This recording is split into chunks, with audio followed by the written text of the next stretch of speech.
Millionaire is shocked after meeting a cleaner with children in wheelchairs. The moment changes him. In a house where emotions were locked away, it took one ordinary woman to reveal everything he had avoided feeling. She didn't ask for permission, she simply walked in, and with simple gestures broke years of silence and rigidity. Facing the unexpected, he didn't just see a cleaner. He saw something far greater and beautiful. The house was in a quiet suburb of Boston, Massachusetts, where the wide, tree-lined streets gave the impression that time moved more slowly. It was a large home, with exposed brick and big windows, that could have been welcoming if not for the silence that inhabited it. A heavy, almost palpable silence that seemed to seep from the white walls and gleaming porcelain tile floors. Everything in it shone too much, was too clean, too organized.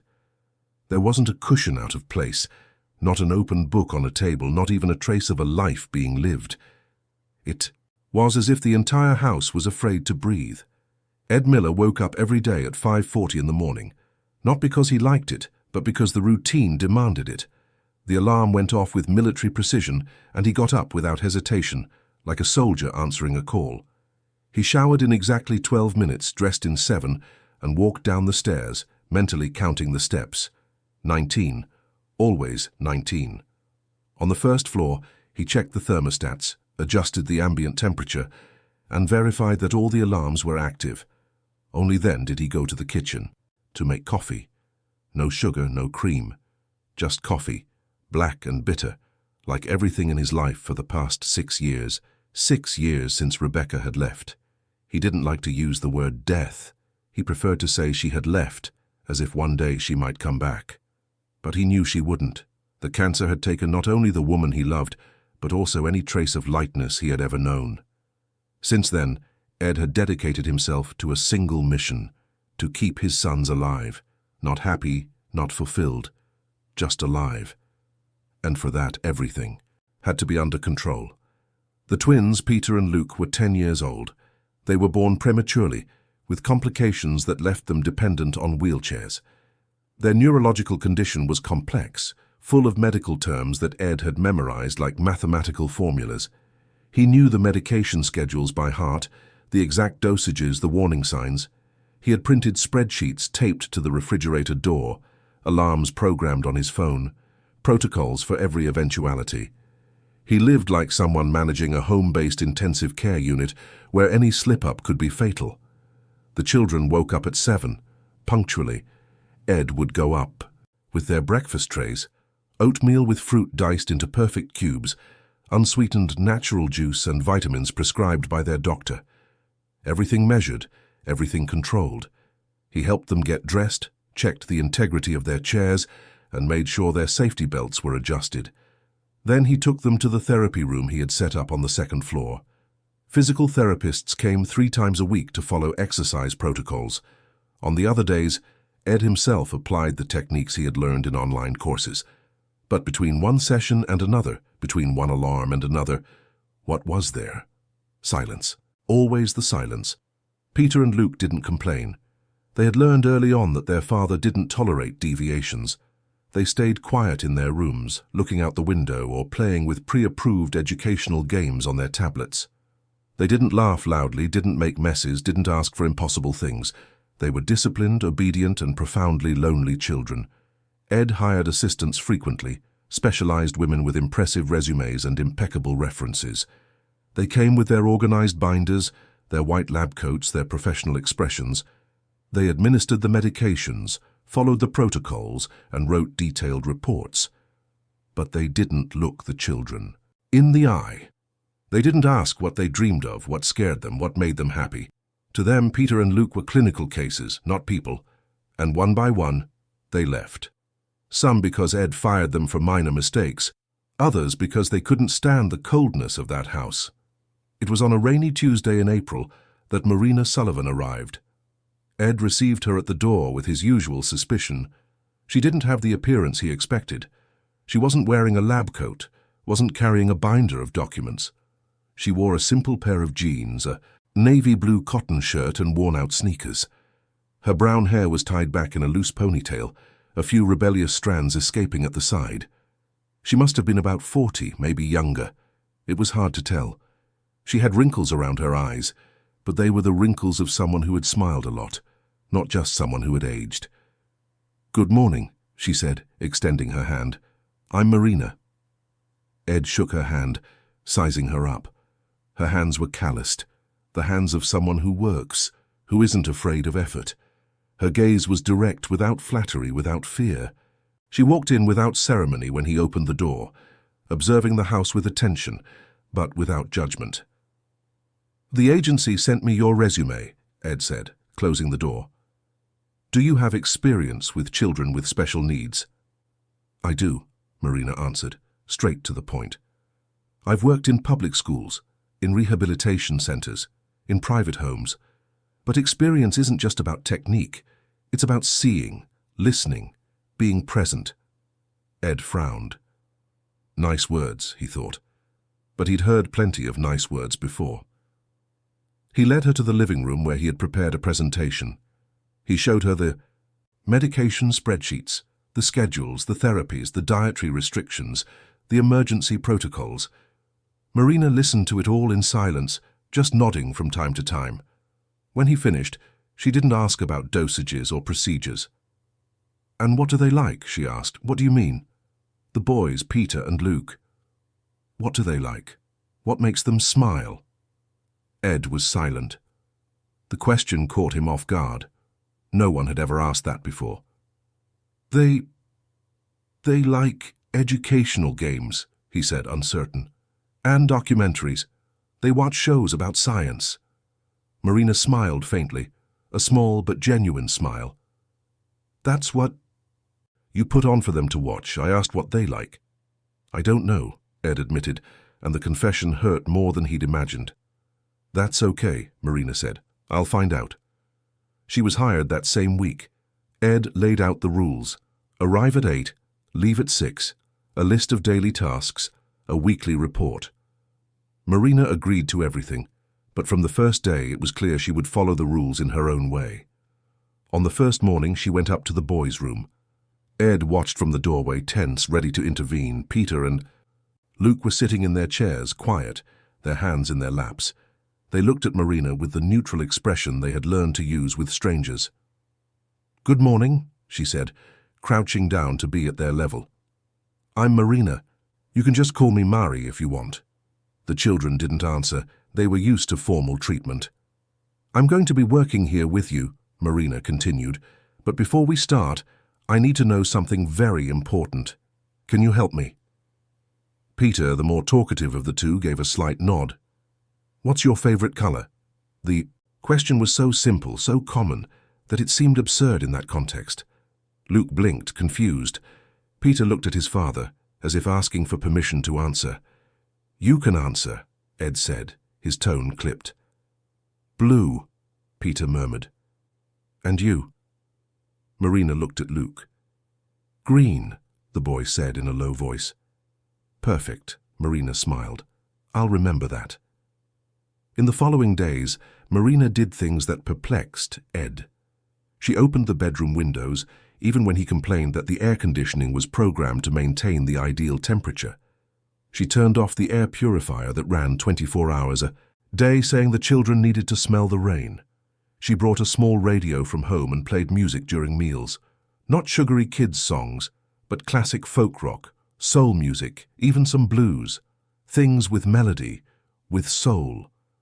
Ed watched it all with growing irritation, but he couldn't deny that something was changing. Peter, who barely spoke during the day, started humming along quietly to the songs Marina played. Luke, who always ate mechanically, started asking the names of the spices in the food. One day, Ed came home early and found the living room completely transformed. The sofa, cushions were on the floor, forming a sort of nest. Marina was sitting in the middle of them with the boys, and the three of them were drawing. Not on organized sheets of paper on a table, but on a huge roll of craft paper spread across the floor. There were colored pencils, crayons, and markers scattered about, a colorful living mess.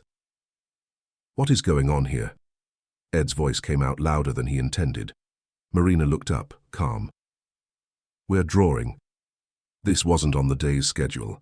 "I know, but it was on their life schedule." Ed opened his mouth. to respond, but Peter interrupted him. "Dad, look, I drew a dinosaur." It was the first time in months the boy had called out to him with excitement in his voice. Ed looked at the drawing.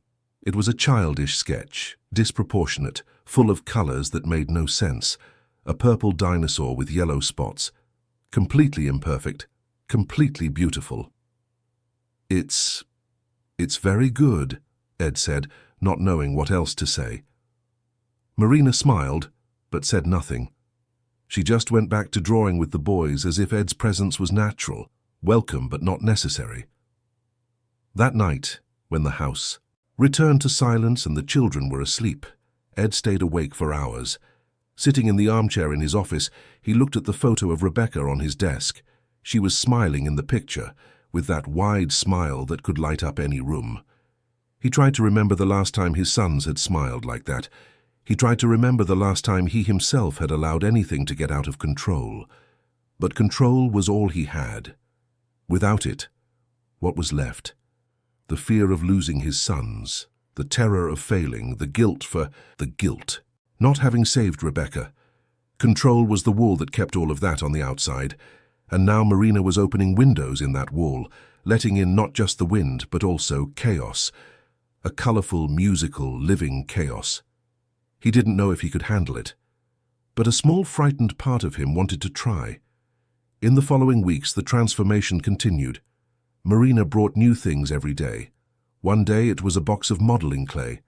Another day, a building block set that required collaboration between the brothers. Then it was a storybook that she read aloud, doing different voices for each character, drawing peals of laughter from the boys. Laughter.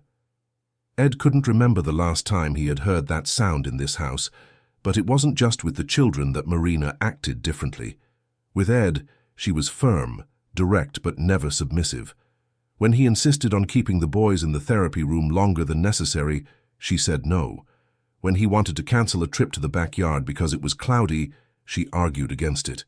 And most impressively, Ed started to listen to her. One afternoon, Marina was preparing a snack in the kitchen when Ed walked in. He stood for a moment watching her cut fruit. She moved with a naturalness that contrasted with the rigidity of the other assistants. There was no rush, no tension, just presence. "Why do you do this?" Ed asked suddenly. "Do what?" "All of this. The music, the drawings, the stories. It's not in your job description." Marina stopped cutting and looked at him. "Yes, it is. My job isn't just to keep them alive. It's to make being alive worthwhile." The words hit Ed like a punch to the gut. He swallowed hard, speechless. "You're afraid," Marina continued, choosing her words carefully. "Afraid of losing control, afraid something bad will happen. I get it. But Ed, you've already lost something much worse." "What?" he asked, tense. "The present. You're so busy protecting the future that you've forgotten to live in the now, and so have your sons." Ed felt anger rising. Who did she think she was to talk to him like that? But along with the anger came something else, something that hurt more. The truth.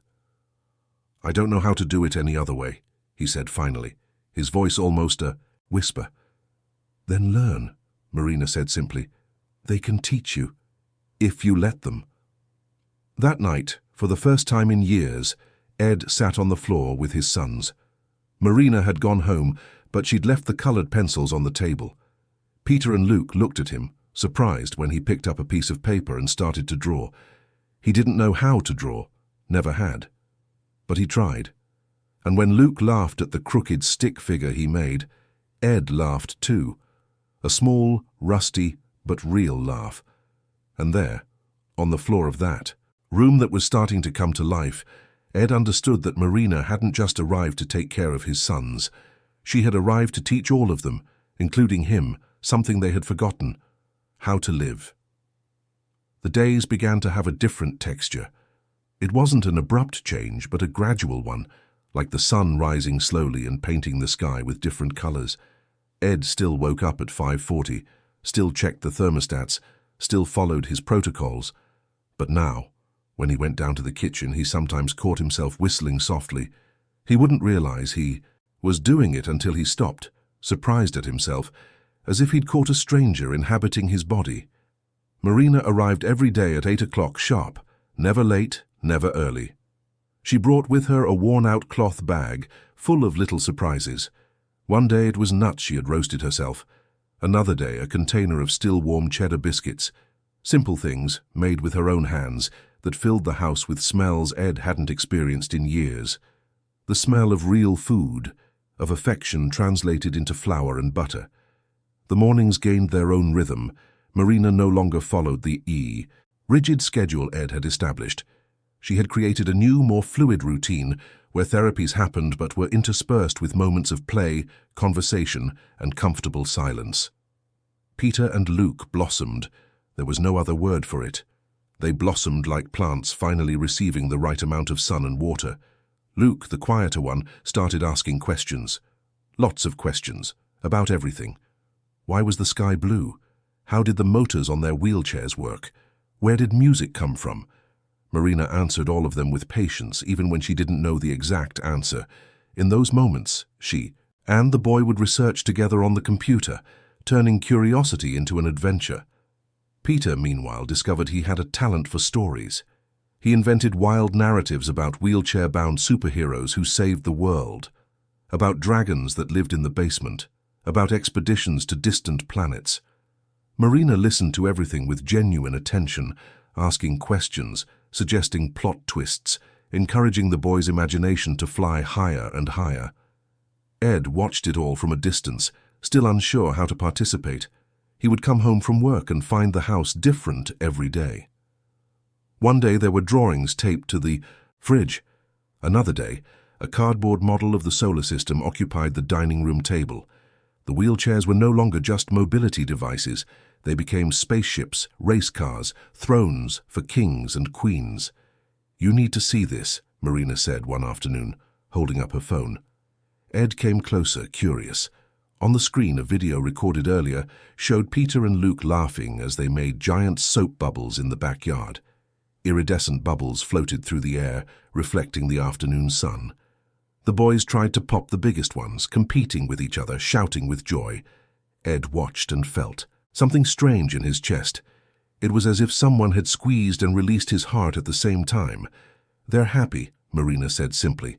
"I see that," Ed replied, his voice thick with emotion. "But you're scared." It wasn't a question, it was a statement. Ed sighed. "What if something goes wrong? What if they get hurt playing like this?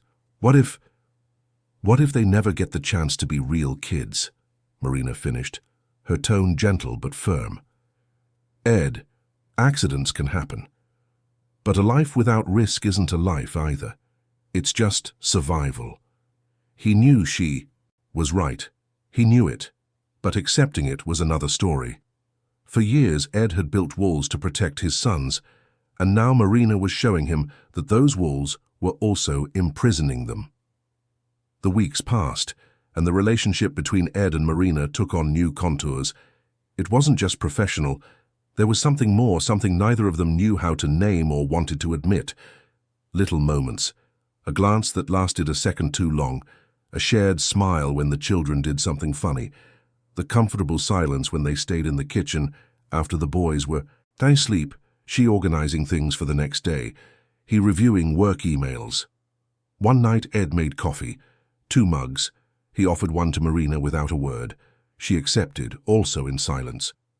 They sat at the table, listening to the distant hum of the city outside. "Why do you do this work?" Ed asked suddenly. Marina took a sip of coffee before answering. "Because I once needed someone to do it for me." "What do you mean?" She was quiet for a moment, deciding how much to share. "I had a daughter," she said finally. "Clara. She was born with a heart condition. We spent more time in the hospital than at home. I was young, had no money, no support. But there was a nurse, a Mrs. Peterson, who took care of both of us like we were family. She didn't have to. She wasn't paid for that. But she did it, and it made all the difference." Ed waited, sensing there was more. "Clara lived until she was 7, Marina continued, her voice steady but heavy with memory. They were 7 difficult years, but they were also 7 years full of love. Mrs. Peterson taught me that Caring isn't just about technique, it's presence. It's looking someone in the eye, it's believing that every life, no matter how long it lasts or how different it is, deserves to be lived to the fullest. "I'm sorry," Ed said. "Don't be. She gave me a purpose. Today I do for others what Mrs. Peterson did for me, and when I see Peter and Luke smiling, I feel like Clara is smiling too, wherever she is." Ed was silent, processing. He had never imagined that Marina carried such a deep sorrow, and yet she radiated life, joy, hope. How was that possible? "How do you do it?" he asked, genuinely curious. "After losing so much, how can you still give so much of yourself?" Marina smiled, a sad but true smile. "Because the alternative is to close myself off. And I've tried that. It doesn't work. The pain doesn't get smaller when you lock it away, it grows. The only way to deal with it is to transform it into something else. I transformed mine into care." Ed looked down at his own hands. "Do you think I locked mine away?" "I think you tried," Marina said, "but it's there. Ed, waiting for you to look at it. I don't know if I can. It doesn't have to be today or tomorrow, but one day you'll have to, for the boys and for yourself." In that conversation, something shifted between them. An invisible bridge formed, connecting two people who carried similar losses, but had chosen different paths to deal with them. Ed began to see Marina not just as his son's caregiver, but as someone who understood his pain in a way no one else could. The following days brought more transformations. Marina found an old telescope in the basement, covered in dust, forgotten since Ed and Rebecca had bought it years ago with the intention of teaching the children about astronomy. Plans that never came to fruition.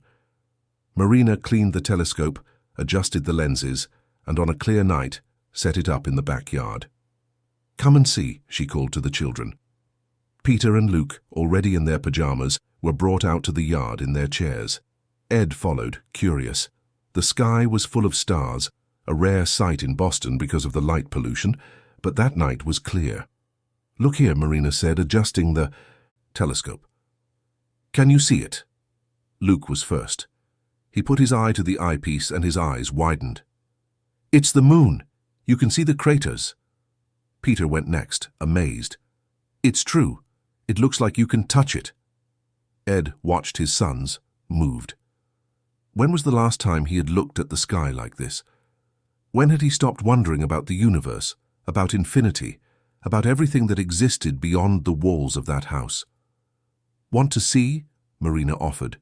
He hesitated, then accepted. He leaned over and looked. The moon was enormous, full of details he had never imagined seeing with the naked eye. Craters, lunar seas, the rugged surface of a distant world. And for a moment, just a moment, Ed forgot everything. The worries, the fears, the protocols. There was only that instant of pure beauty. "Rebecca would have loved this," he said, without thinking. It was the first time he had mentioned his wife in front of Marina. The children grew quiet. Marina said nothing, just placed a hand on his shoulder, a brief but understanding gesture. "She's up there," Peter said suddenly, pointing to the sky. "My teacher said that when someone you love goes away, they become a star." Ed swallowed the lump in his throat. "Maybe, son, maybe." That night, after the children were asleep, Ed stayed alone in the backyard. He looked at the sky for a long time, thinking about Rebecca, about everything he had lost, but also about everything he still had. The boys were okay. They were more than okay. They were happy. And he had to admit that it wasn't just because of the therapies or the right medication. It was because of Marina. She had brought something to that house that no medical protocol could provide. Presence, warmth, life. And Ed, without realizing it, was starting to depend on it. He started to anticipate her arrival in the morning, to notice when she smiled, to seek her opinion about the boys, about everything. There was an intimacy growing between them, silent but undeniable. One afternoon, while the children were doing their homework with Marina, Ed got a call. It was Beatrice, Rebecca's sister. They hadn't spoken in months. The relationship had always been tense, even more so after Rebecca passed away. Beatrice had never approved of the way Ed was raising his nephews. She found it too rigid, too cold, but she had also never offered any real help. "Ed, we need to talk," she said without preamble. "About what?" "About the children. I heard you hired someone new." "I did, a caregiver. She's doing an excellent job." "That's what you say, but I need to see for myself. I'm coming over tomorrow." Ed felt a knot in his stomach. A visit from Beatrice was never good news, but she was the children's aunt. She had a right to see them. "Fine, you can come." When he hung up, Marina noticed the tension on his face. "Problem?" she asked. "My sister-in-law, she's coming tomorrow. She's complicated." "I'll be on my best behavior," Marina joked, but there was a hint of concern in her voice. The next day, Beatrice arrived promptly at noon. She was an elegant woman with expensive clothes and a haughty posture. She greeted Ed coolly and entered the house, inspecting everything with a critical eye. When she saw Marina in the living room playing with the children, she frowned. "You must be the new employee," she said without even a greeting. Marina stood up, extending her hand. "Marina Sullivan, a pleasure." Beatrice shook her hand briefly without enthusiasm. Then she took Ed by the arm and asked to speak with him privately. In the office, she closed the door. "Who is this woman?" she asked directly. "I already told you. The boy's caregiver. She doesn't seem professional." "What do you mean?" "Look at her, Ed. Simple clothes and informal manner. Did you check her background? Does she have reliable references?" "I do. And she's more professional than anyone else who's ever worked here." Beatrice crossed her arms.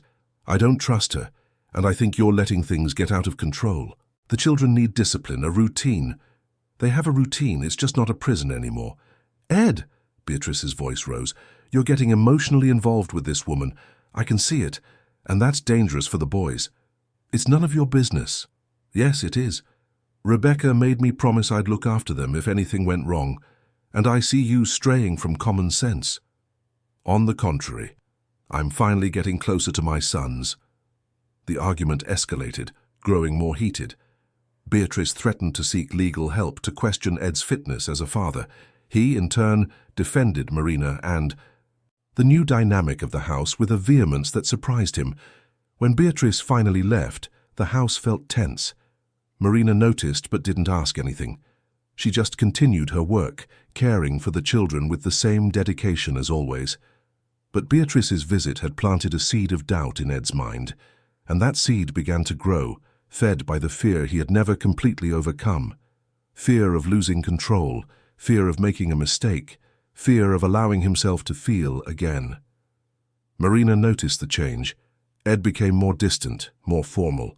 He went back to checking the protocols rigidly, to questioning her every decision. It was as if he were rebuilding the walls that had started to crumble. "Is everything okay?" she asked one night. "It is," he answered curtly. But it wasn't, and they both knew it. The children noticed too. Peter asked why his dad was angry again. Luke became quieter, more withdrawn. The house slowly began to lose the warmth it had gained. Marina knew what was happening. She had seen it before. People who started to open up and then shut down again, frightened by their own vulnerability. But it hurt to see Ed do it. It hurt because she was opening up too. She was letting that family into her heart, and for the first time in many years, Marina found herself afraid. Afraid of losing again. Afraid of getting attached and having to leave. Afraid that all of this was just temporary. But she said nothing. She just kept doing her job, caring for the children, hoping that Ed would find enough courage to face his own ghosts before it was too late. The storm that was brewing didn't come from the sky. It came in the form of letterhead stationery, insistent phone calls, and increasingly frequent visits from Beatrice. She hadn't given up. On the contrary, she had intensified her campaign against Marina, driven by a conviction that mixed genuine concern with old resentment. For Beatrice, no one would ever be good enough to fill the space her sister had left, and seeing Ed finally opening up to another person was unbearable. One Saturday morning, Beatrice showed up unannounced. She carried a folder of documents and an air of determination that Ed recognized immediately. He knew trouble was coming. "We need to talk," "Seriously this time," she said, walking in, without waiting for an invitation. Ed sighed, gesturing toward his office. Marina was in the living room with the children, working on a huge jigsaw puzzle of the Amazon rainforest. Peter and Luke were focused, searching for pieces, laughing when they made a mistake and celebrating when they found a match. Beatrice glanced at the scene with poorly disguised disapproval before following Ed. In the office, she spread documents across the desk. There were reports, printed articles, even conversations from parent groups she frequented online, all pointing to the same themes: the dangers of inappropriate emotional involvement between caregivers and families, cases of professional negligence, situations where informality led to legal problems. "You're putting the children at risk," Beatrice began. "This woman has no professional boundaries. She's here every day, participating in decisions that are not her business, and worse, Ed, you're letting her replace Rebecca." "No one is replacing anyone," Ed retorted, feeling his anger rise. "No. Then why do you look at her that way? Why do you let her change everything in this house? Rebecca built this routine for the boys' well-being." "Rebecca is gone," Ed said, and the raw truth of the words hurt him as much as they hurt Beatrice. "And the routine that was left was killing our son's joy. Marina brought that back." "At what cost? Safety? Professionalism?" "Ed, I've consulted a lawyer. If you don't take action, I will." The silence that followed was heavy. Ed looked at his sister-in-law, seeing in her not just opposition but also a reflection of his own fears. Beatrice was saying out loud everything he had been trying to ignore. What if she was right? What if he was letting himself be carried away by feelings that put his sons at risk?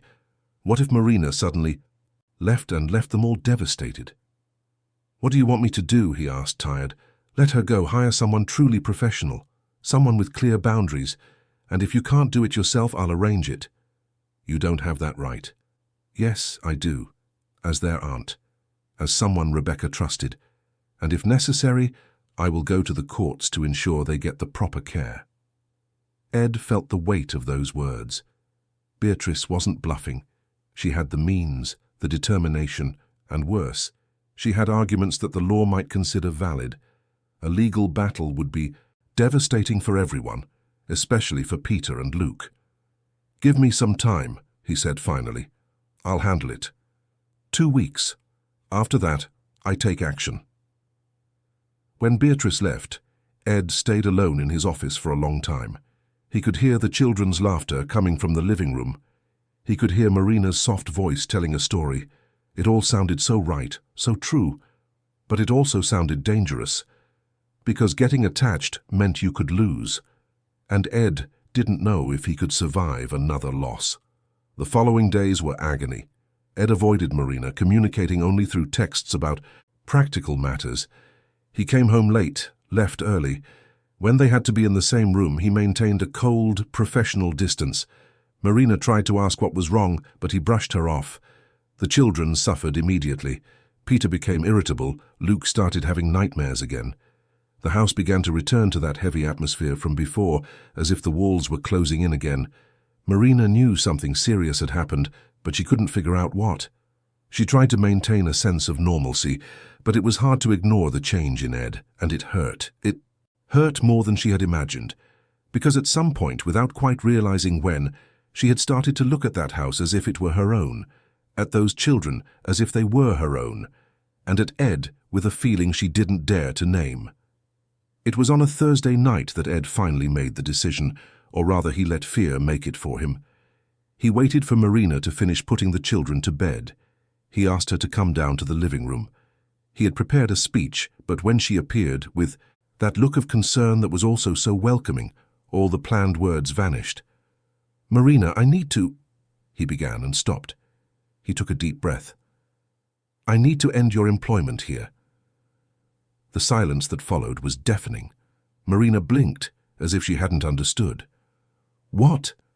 You've done an excellent job, you really have. But I think it's time to find something more structured, more professional." "More professional," Marina repeated, and there was pain in her voice. "Ed, what happened? Was it something I did?" "No, you did nothing wrong.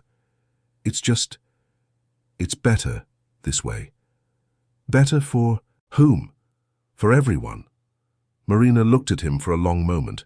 She didn't cry, didn't scream. She just took a deep breath and nodded. I understand. When do you want me to leave? Finish out the week. It'll give me time to find someone new. Right, she said, her voice controlled but trembling. And the children. Can I say goodbye? You can, but please don't make things harder. Marina let out a bitter laugh. Harder than this already is. I doubt it, Ed. She went up the stairs without looking back. Ed stood in the living room, feeling the weight of what he had just done. He knew he had made a mistake. He knew it, but he was too terrified to take it back. Marina's last few days in the house were painful. She maintained her composure in front of the children, but Ed could see the sadness in her eyes. Peter and Luke sensed something was wrong, but she didn't tell them what was happening. She didn't want to scare them. She didn't want them to feel guilty. On her last day, a Friday, Marina prepared a special breakfast. Pancakes with fruit, fresh squeezed orange juice, everything arranged with care.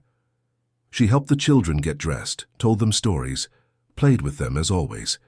It was only when they went to their afternoon physical therapy session that she sat down with them and told them the truth. Boys, I have some news. I'm going to have to leave. Peter's face went pale. Leave? Where are you going? I'm going to work somewhere else. But I want you to know that you'll always be in my heart. But did we do something wrong? Luke asked, his eyes welling up. No, sweetie, you did nothing wrong. Sometimes things just change, that's all. I don't want you to go, Peter said and started to cry. Marina hugged them both, feeling her own heart break. I don't want to go either, but sometimes we have to do hard things.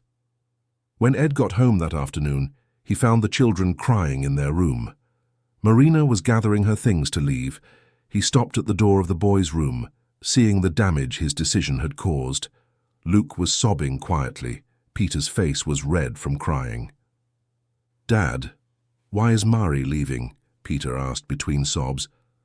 Ed had no answer, at least not one. That made sense.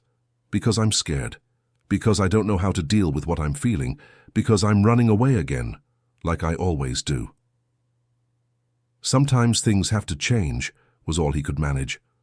But I don't want them to, Peter yelled. She's our family. Ed felt the words like a blow. Family. When had Marina become family? When had he allowed that to happen? Marina appeared at the door with a bag in her hands. She looked at Ed, and in that gaze were so many unspoken things. Disappointment, hurt, but also understanding. She understood what he was doing. She understood because she had done the same thing herself before, but that didn't make the pain any less. I'm leaving now, she said softly. Take care, all of you. She went down the stairs, and Ed followed her. At the door, she stopped and turned. Ed, you're scared, I get it. But you're making the same mistake again. You're running away from what matters because you're afraid to lose. And you know what's worse? By running, you lose anyway. You lose the present. You lose the chance to be happy, and your sons lose right along with you. She opened the door and left. Ed stood there watching her go, unable to call her back even though he knew he should. The following weeks were hell. The new caregiver Ed hired was impeccable on paper.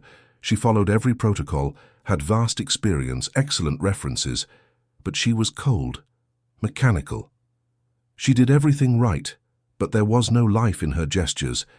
Peter and Luke tolerated her, but it was obvious they were suffering. They stopped drawing. They stopped asking questions. They returned to that frightening quietness from before. They ate without appetite, slept poorly, and spent their days looking out the window as if waiting for Marina to come back. Ed tried to compensate by being more present, but he didn't know how. His gestures were clumsy. His attempts at conversation fell flat. The children answered because it was polite, but there was no connection.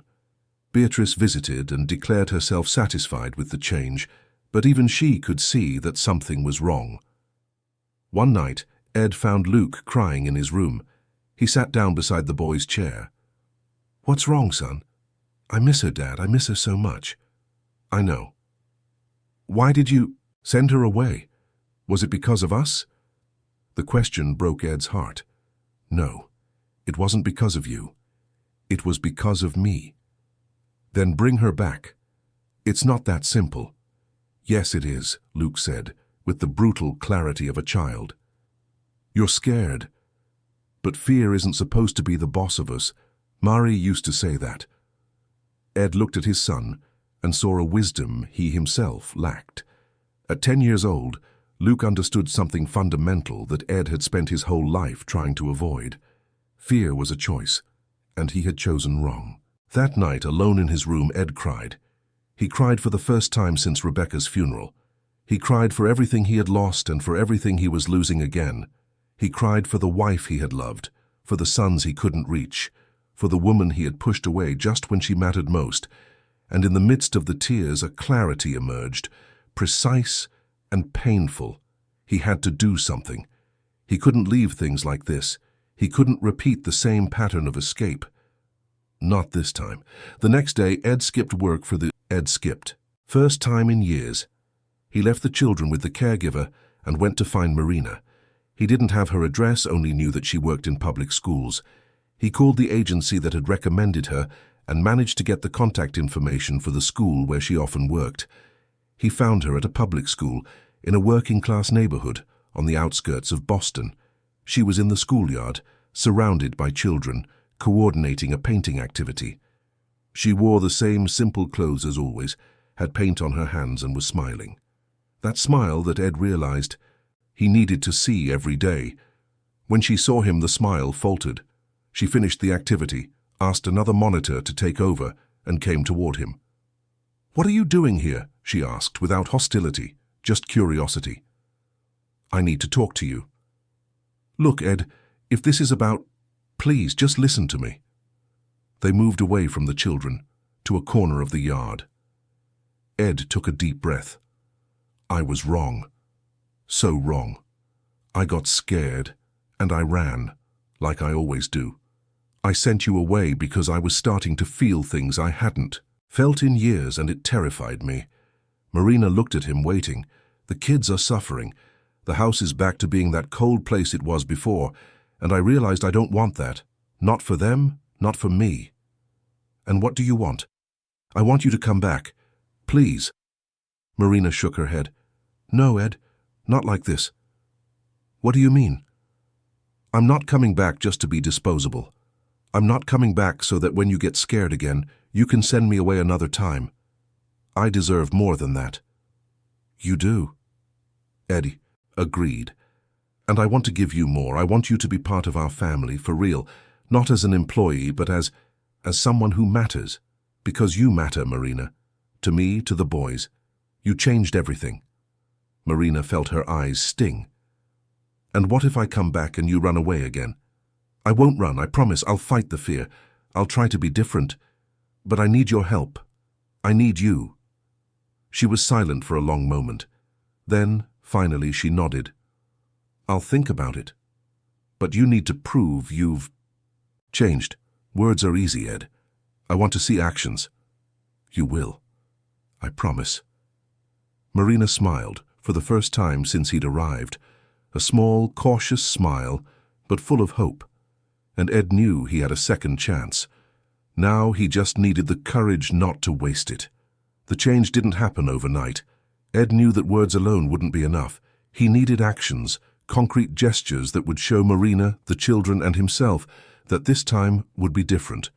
He started small, with decisions that seemed insignificant but carried enormous weight.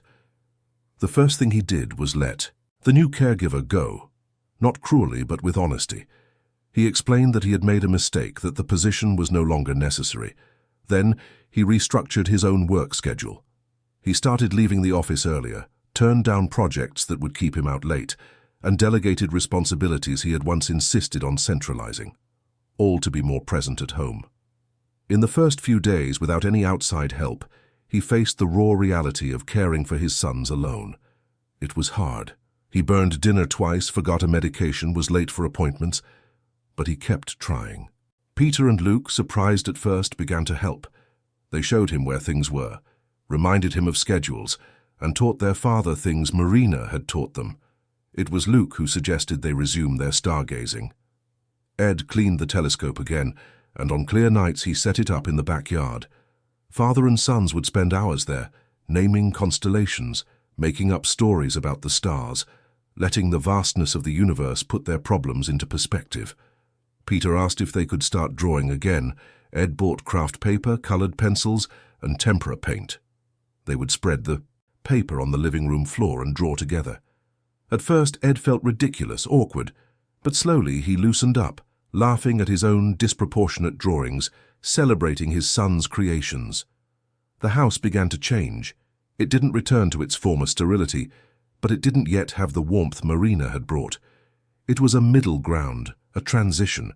There was controlled mess, occasional laughter, moments of genuine connection. Ed was learning. Slowly, stumbling, but learning. Marina, for her part, watched from a distance. Ed called regularly, updating her on how things were going, asking for advice, sharing small victories and big difficulties. She listened, offered guidance, but didn't give in completely. She needed to be sure the change was real, not just a momentary impulse that would dissipate over time. It went on like this for 3 weeks. 3 weeks of Ed proving day after day that he was committed. He redesigned the house's layout, adapting rooms to be more accessible and at the same time more welcoming. He hired an architect specializing in accessibility and transformed what was once merely functional into something that was also beautiful, human. He installed support bars that didn't look clinical but blended into the design. He replaced the cold tiles with warmer flooring materials. He painted the walls in soft but vibrant colors. He created spaces where the children could have autonomy, reaching books, toys, and art supplies without having to ask for help all the time. But the biggest change was in him. Ed started therapy. He found a psychologist specializing in grief and personal transformation. In his sessions, he confronted things he had avoided for years. The guilt for not having saved Rebecca, the fear of failing as a father, the terror of getting attached and losing again, the difficulty of balancing control and freedom. They were difficult, painful conversations. There were days he left sessions exhausted, questioning if it was worth dredging up so much suffering. But he continued, because now he had a reason bigger than fear. He had the love for his sons, which had always been there, but which he hadn't allowed to flow. And he had the possibility, still fragile but real, of something with Marina. At the end of the 3rd week, Ed called Marina. This time it wasn't to ask for advice or give updates, it was to extend an invitation. "Come have dinner with us tomorrow, please." There was a pause, then her voice soft. "Okay, I'll be there." The next day was a mix of nervousness and excitement.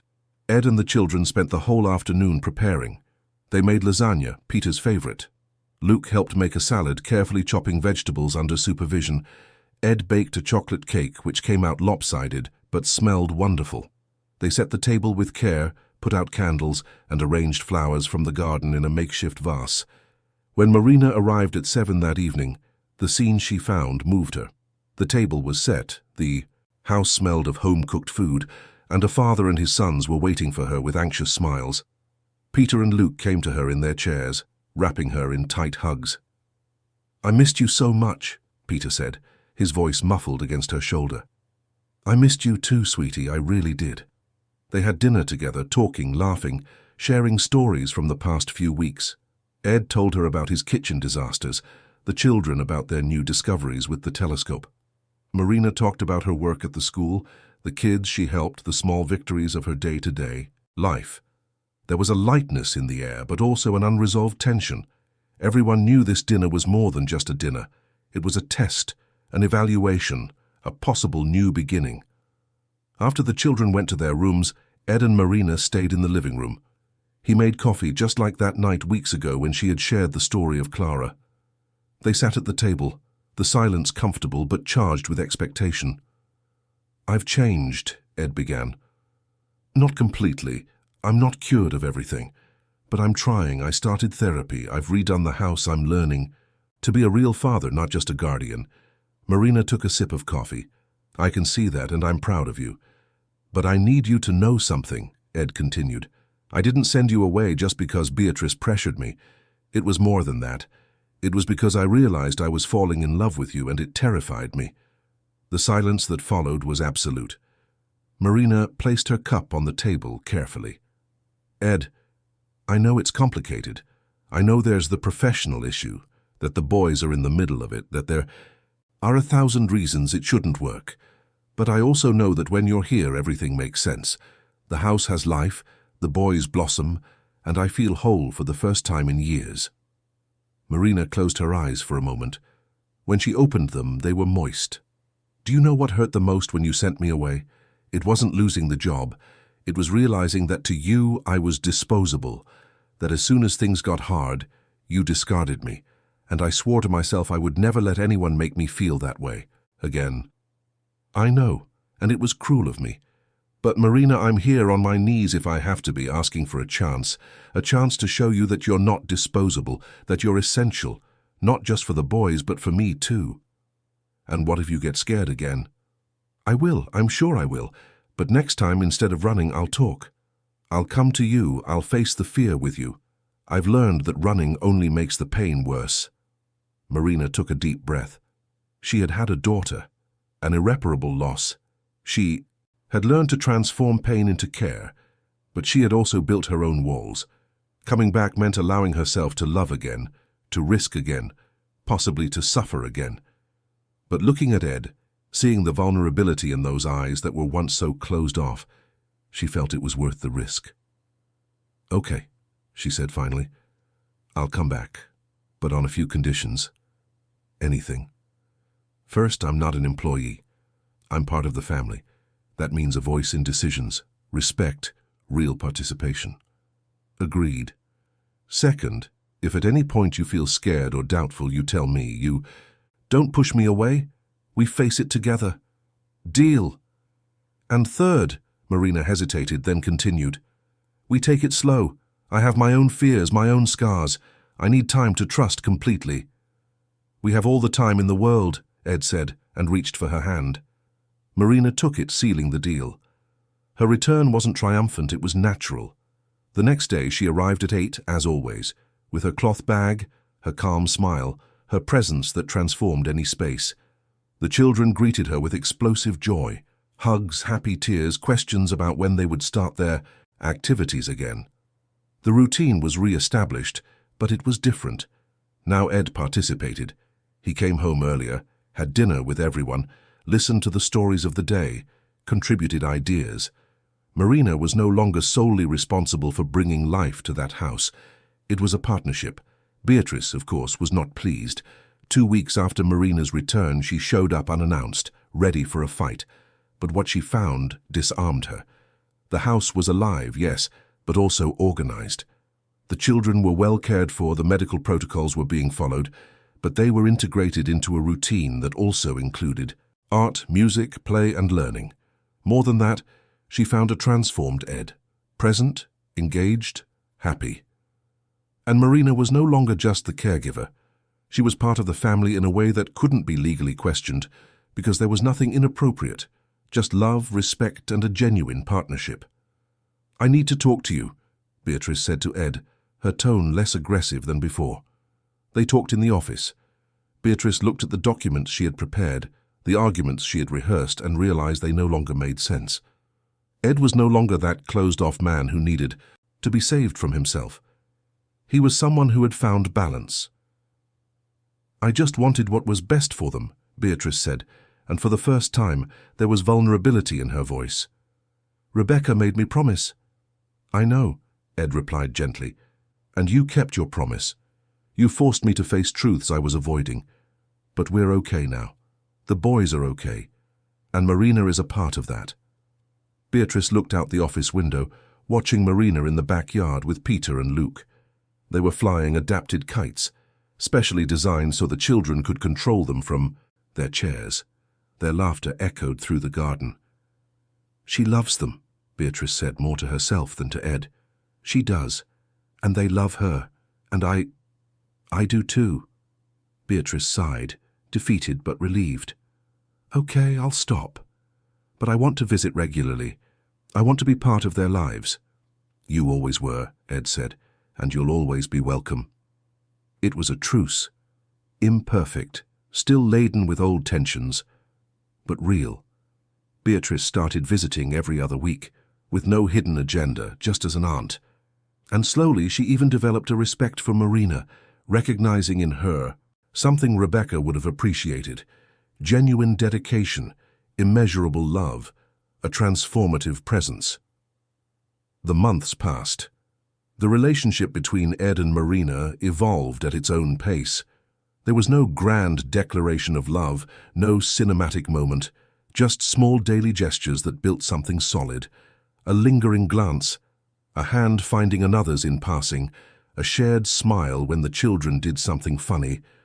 One night after Peter and Luke were asleep, Ed and Marina were in the backyard looking at the stars. They were sitting side by side in lawn chairs, the telescope pointed at Jupiter. "You know what I've learned?" Ed said, breaking the comfortable silence. "What?" "That love isn't control. For years I thought loving meant protecting at all costs, keeping everything under surveillance, avoiding any risk. But you taught me that loving is letting live. It's being present without suffocating.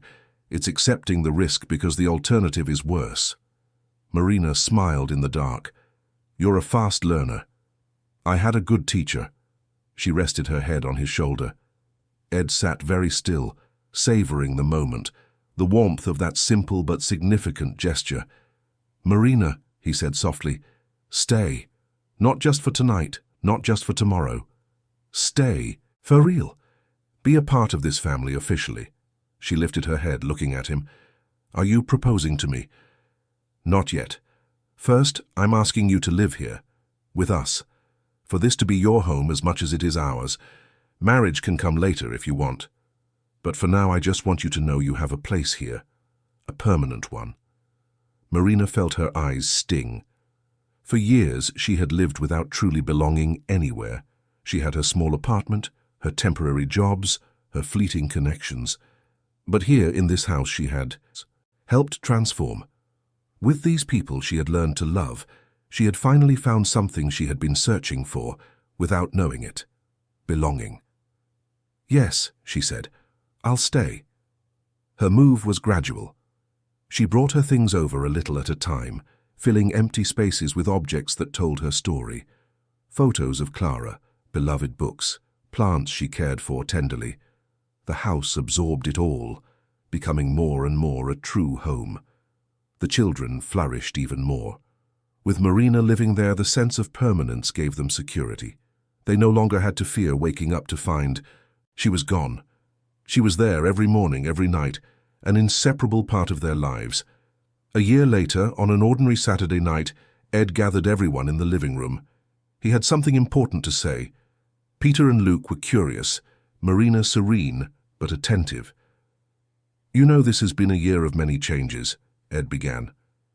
"We've learned a lot. About love, about family, about what really matters. And I've realized something important." "What?" Peter asked. "That family isn't just about blood. It's about choice. It's commitment. It's being there every day, in good times and bad." He turned to Marina, taking her hand. "Marina, you brought life to this house when there was only survival. You taught my sons to dream, to laugh, to live fully. And you taught me that it's possible to love again, that it's possible to start over, without betraying the past. You are, in every sense that matters, a part of this family." He took a small box from his pocket. It wasn't a diamond ring, but a simple silver band with 3 small stones set in it. Blue, green, and amber. Blue for Peter, green for Luke, and amber for you. "Because you brought the light. Will you make this official? Will you marry me?" Marina looked at the ring, at Ed, at the children waiting anxiously. All the doubts, all the fears, all the scars were still there. But so was the certainty that it was worth it, that this love, built brick by brick, gesture by gesture, day by day, was real and lasting. "Yes," she said, laughing and crying at the same time. "Yes, I will." Peter and Luke shouted with joy. Ed placed the ring on her finger, and then they all hugged right there in the living room that was no longer cold, in the house that was no longer silent, in the home they had built together. The wedding was simple. Just close family, a few friends. At the house itself, in the backyard where they had spent so many nights looking at the stars. Beatrice was there, emotional, finally at peace. Peter and Luke participated in the ceremony, carrying the rings on a tray adapted for their chairs. When the officiant asked if Ed took Marina to be his wife, he answered in a firm voice, "I do," and he added, "Forever. No running, no fear, just love." Marina in turn replied, "I do. To grow together, to face things together, to live together." They sealed their commitment with a simple but promise-filled kiss. And when they turned to their guests, hand in hand, they saw in Peter and Luke's faces a happiness that transcended any difficulty the future might bring. The following years weren't perfect. There were challenges, arguments, difficult moments. The children grew, and adolescence brought new obstacles. But they faced everything together. Marina and Ed learned to communicate their fears instead of running from them. They learned that love isn't the absence of conflict, but constant presence, even in conflict. Peter developed a passion for programming, creating accessibility apps for people with disabilities. Luke became a respected amateur astronomer, writing articles on accessible stargazing. They both credited everything to the mother who gave them life, and the mother who taught them how to live it fully, because that's what they called Marina now. Mom. Not to replace Rebecca, whose memory they kept alive with photos, stories, and love, but because Marina was, in every practical and emotional sense, their mother, and Ed, the man who had lived for years locked in protocols and fears, became someone who could laugh at himself, who embraced the colorful chaos of a living home, who understood that control was an illusion and presence was everything. The house in the Boston suburb, once a silent mausoleum, was now a noisy home full of music, laughter, arguments, organized messes, and love in all its forms. There were scuff marks on the walls from wheelchairs racing by. There were drawings taped everywhere.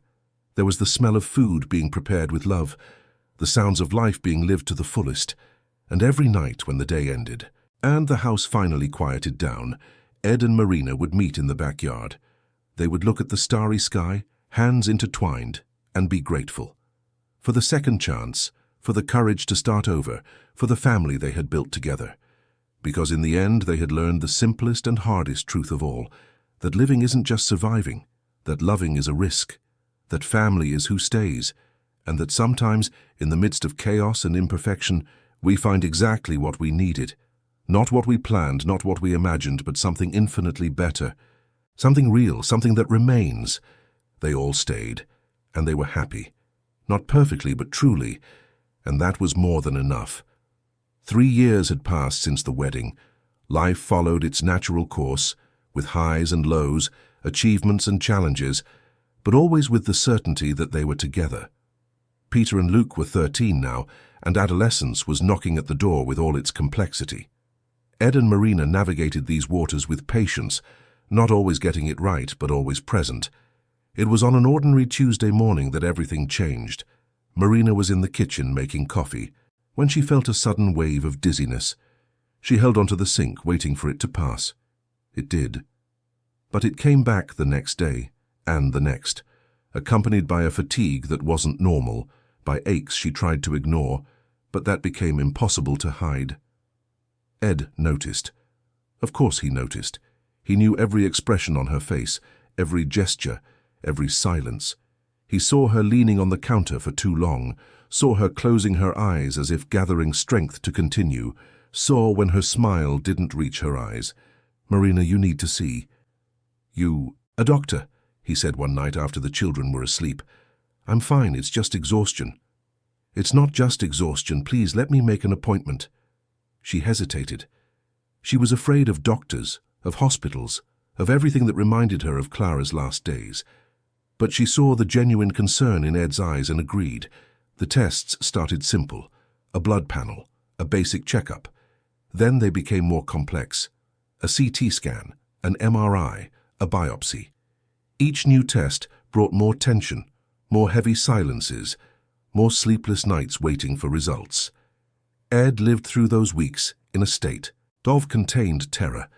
Not in front of Marina, not in front of the children, but alone in the car on the way to work. He allowed the fear to completely invade him. Not again, he thought. Please, not again. When the diagnosis came, Marina was the one who heard it first. Alone in the doctor's office while Ed was in an urgent meeting he couldn't get out of. The doctor was kind, but direct. Pancreatic cancer, advanced stage. Treatment was possible, but the prognosis was guarded. Marina left that office as if she were floating. She didn't cry, not yet. She sat in her car, looked out the window, saw people walking on the sidewalk, living their normal lives, oblivious to the fact that her world had just fallen apart. She thought of Clara, of the cruel irony of finally having found a family, a home, a true love, only to have it ripped away from her again. She thought of Ed, who had already lost so much. She thought of Peter and Luke, who finally had a mother who was present. She drove home on autopilot. She arrived before Ed. The children were at physical therapy with the therapist, who came 3 times a week. The house was empty, silent. Marina sat in the living room on the sofa where she had drawn with the boys so many times, and finally cried. She cried for everything. For the injustice, for the fear, for the possibility of not seeing Peter and Luke grow up, of not growing old beside Ed, of not having enough time for all the things she still wanted to experience. That's how Ed found her. He had come home early, sensing something. He saw her car in the driveway and he knew. He walked in, saw her there shattered, and his heart broke. "Marina," he said, kneeling in front of her. "What happened?" She looked at him through her tears. "Ed, I'm sick." The words came out trembling, but they came. She told him everything, the diagnosis, the prognosis, the treatment options, the statistics the doctor had cautiously mentioned. Ed listened to every word, feeling as if he were falling into a bottomless pit.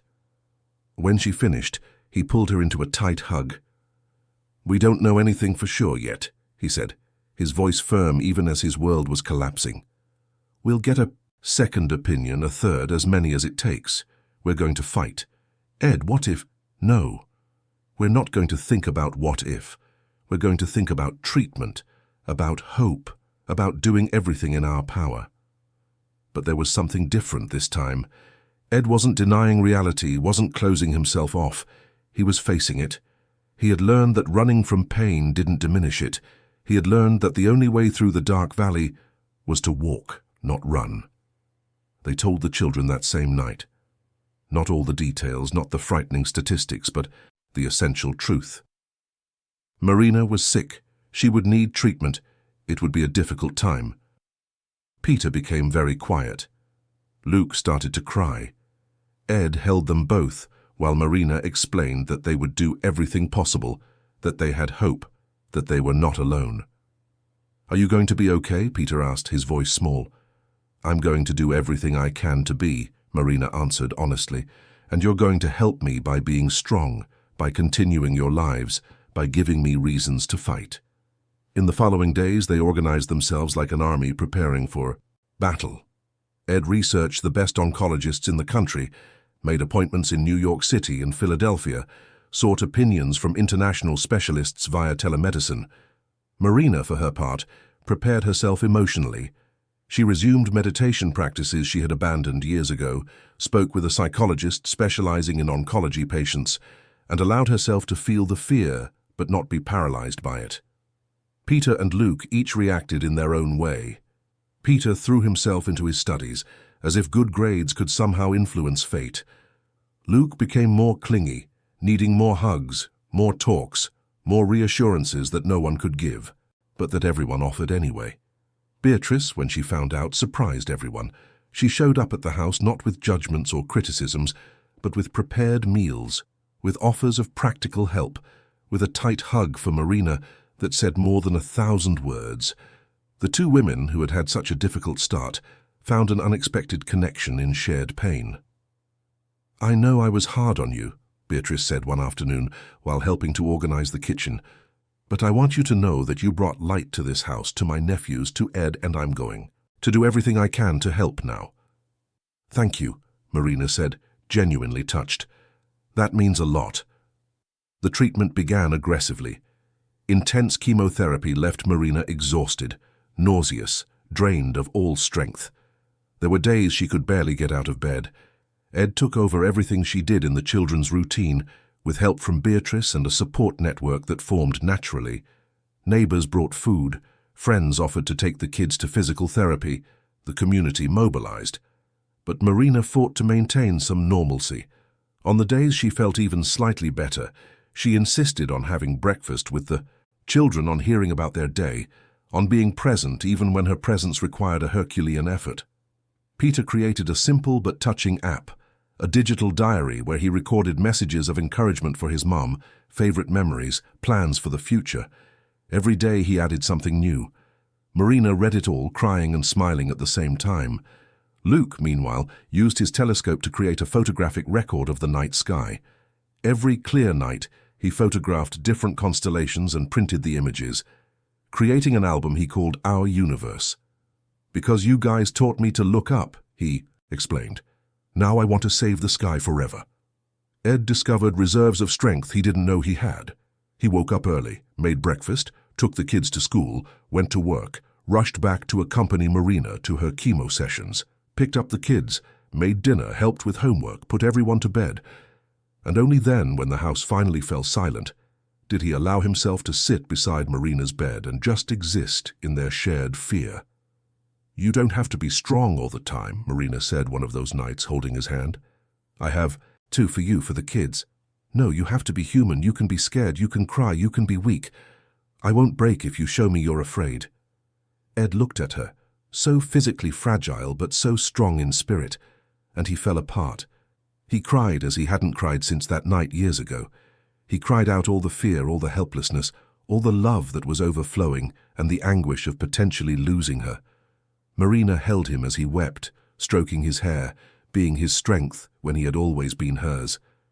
And, in that moment, they realized that true partnership was this: taking turns being strong, allowing themselves to be weak, trusting that the other would be there to hold them up when their legs gave out. Months passed, some better, others terrible.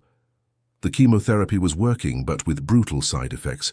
Marina lost her hair, lost weight, lost her color, but she didn't lose her smile. She didn't lose her ability to find beauty in small moments. One day, too weak to get out of bed, she asked Ed to bring the children in. The four of them lay there on the king-sized bed, just being together. Marina looked at each of them as if she were engraving that moment onto her soul. "I want you to know something," she said. "No matter what happens, these years with you have been the best of my life. You gave me something I thought I had lost forever, a family."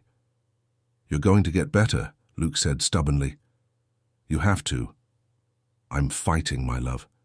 Every single day I'm fighting. 6 months of treatment, follow-up scans. The tension while they waited for results was almost unbearable. Ed held Marina's hand in the waiting room, both silent, both praying to whoever might be listening. The doctor called them in. He opened the scans on his computer, studied the images. The silence stretched for seconds that felt like hours. Finally, he smiled. "This is an excellent response. The tumor has shrunk significantly. It's not a cure. We still have a long road ahead, but this is very, very promising." Marina and Ed hugged right there, crying with relief, with gratitude, with accumulated exhaustion. It wasn't the end of the journey, but it was concrete hope. It was the possibility of a future. When they told the children, the celebration was subdued but profound. Peter made sure to update his app with the news, in big, colorful letters. Luke took a special photo of the sky that night, capturing a shooting star that streaked across the frame. "It's a sign," he said, "that good things are still going to happen." Beatrice showed up with a cake, for the first time in months, allowing herself to believe that everything would be okay. The 5 of them ate cake in the kitchen, laughing, talking, savoring that moment of partial but real victory. More months of treatment, less intense, now but constant. Marina slowly regained her strength, Her hair started to grow back in curls she'd never had before. She gained weight, her color returned, and she had the energy for short walks around the block again. A year after the diagnosis, the scans showed complete remission. The doctor warned that they would need constant monitoring, that nothing was guaranteed, that it was an ongoing battle. But in that moment, it was a victory.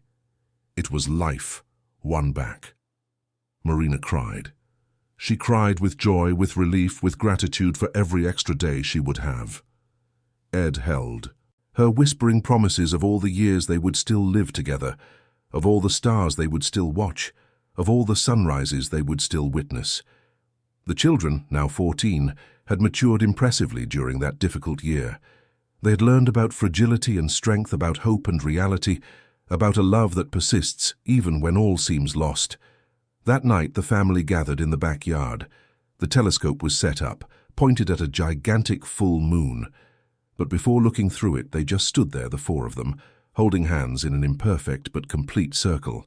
"We're survivors," Marina said. "All of us. We survived loss, fear, pain, and we survived it together. And we'll stay together," Ed added, "no matter what comes." "Forever," Peter said. "Forever," Luke repeated. They looked up at the sky, at the countless stars that shone above them, at the vastness that put their problems in perspective, but also celebrated the preciousness of every moment lived.